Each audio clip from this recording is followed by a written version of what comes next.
Atin na may kabutihan sa kalusugan para sa buhay na makabuluhan. Mga eksperto'y pinag-isa, kami inyong makakasama. Maaasahang dalubhasa, kagaling ay matatamasa.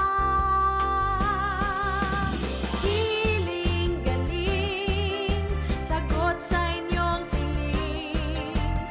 Muna sa suliranin, hiling-galing. Hiling-galing, alternatibong solusyong maaasahan. Siyensya para sa ating kaalaman. Hiling-galing, sagot sa inyong hiling. Lunas sa suliranin, hiling-galing. Hiling-galing, alternatibong solusyong maaasahan. Siyensya para sa ating kaalaman. Hiling-galing.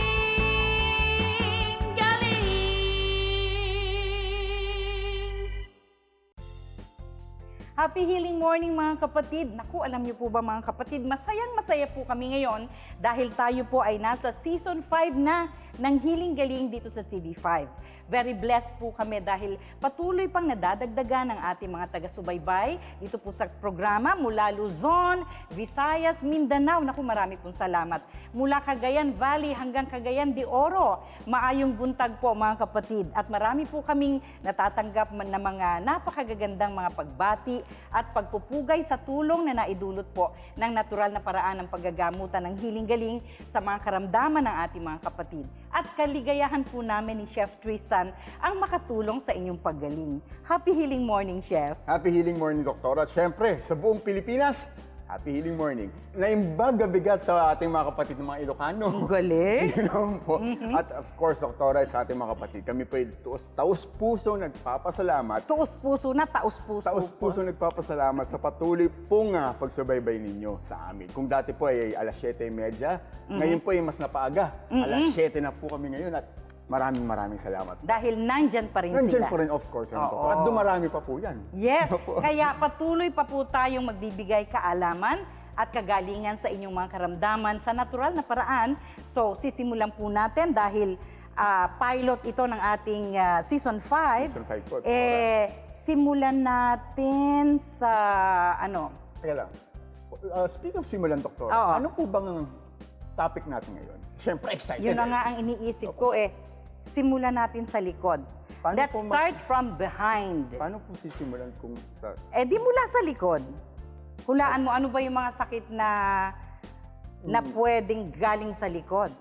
Ay, naku, alam Bukod ko sa po back pain, hindi back pains to, Oh. Pag makulit po ako, minsan pinapalo po ng nanay. Ang tindi naman ni nanay. Hindi po, yun. Ay, hindi po. Pinalo ka lang ni nanay, nagkasakit ka na. Unless yung poste ng Meralco ang inihampas sa'yo ni nanay. Hindi yon. Ano pa? Mga diarrhea po, constipation, almoranas. Ayun na nga, natumbok na nga ni Chef Almoranas, or sa English po ay hemorrhoids, o kung minsan ay tinatawag din itong piles. Yan yun At alam niyo po mga kapatid, ayon po sa mga pag-aaral, 40 to 60% ng populasyon ng ating bansa ay nakakaranas na po ng almoranas. At kadalasan, ang mga nasa edad na 20 pataas ang naapektuhan po nito. So, Doktora, ano po ba yung sanhi ng almoranas? Ano po ba yung nagdudulot po? Oo. Kasi may mga nagsasabi na yung pagiging mahiligin daw sa maanghang. Yan po, isa po yan. Parang yan po yung lagi yung naririnig. Sabi nagtitrigger ng almoranas. Ako naman, merong ibang paliwanag niyan mamaya, no?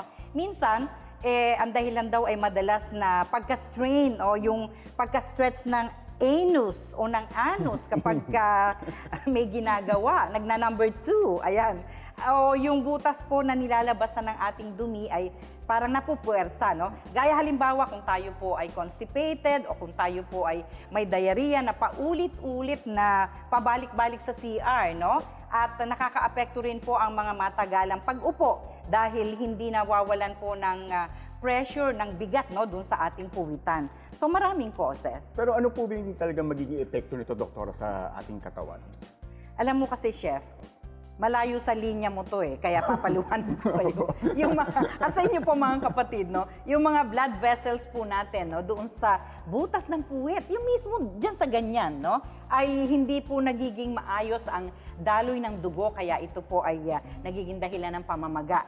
Maaring mamaga ito sa loob na tinatawag po natin na internal hemorrhoids, no?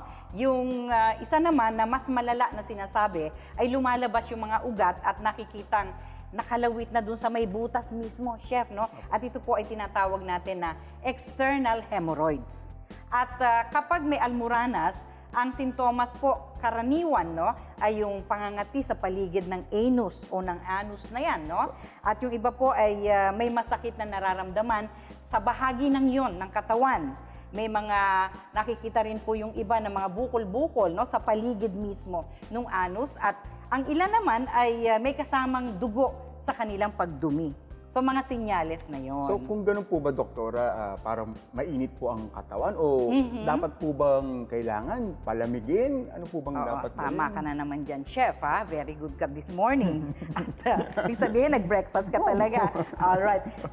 Yun po kasing pamamaga ng anus, pag-develop ng almoranas, ay isa sa mga palatandaan ng init sa katawan. Kaya kailangan hydrating diet na naman. Papreskohin na naman. Hydrating diet. Ako, Oo. Doktora, saktong-sakto.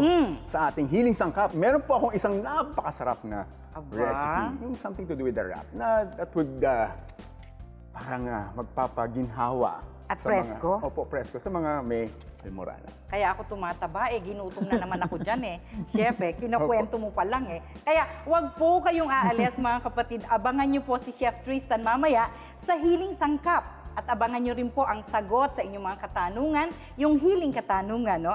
At kung paano po gumaling ang isang kapatid natin mula sa kanyang karamdaman sa almoranas. Lahat ng yan po ay babahagi namin sa inyo ngayong umaga sa mas pinagandang Season 5 ng Healing Galing sa TV. Dear Dr. E, sabi niya, bakit po nakakapagdulot ng almoranas ang maanghang na pagkain? Hindi po ba dapat kumain ng maanghang? Tanong po ito ni Victoria Esteban ng Cagayan de Oro. Alamin ang sagot sa mga tanong ukol sa almoranas mula kay Dr. E. Kaya wag na maglipat kapatid. Babalik pa ang Healing Galing sa TV.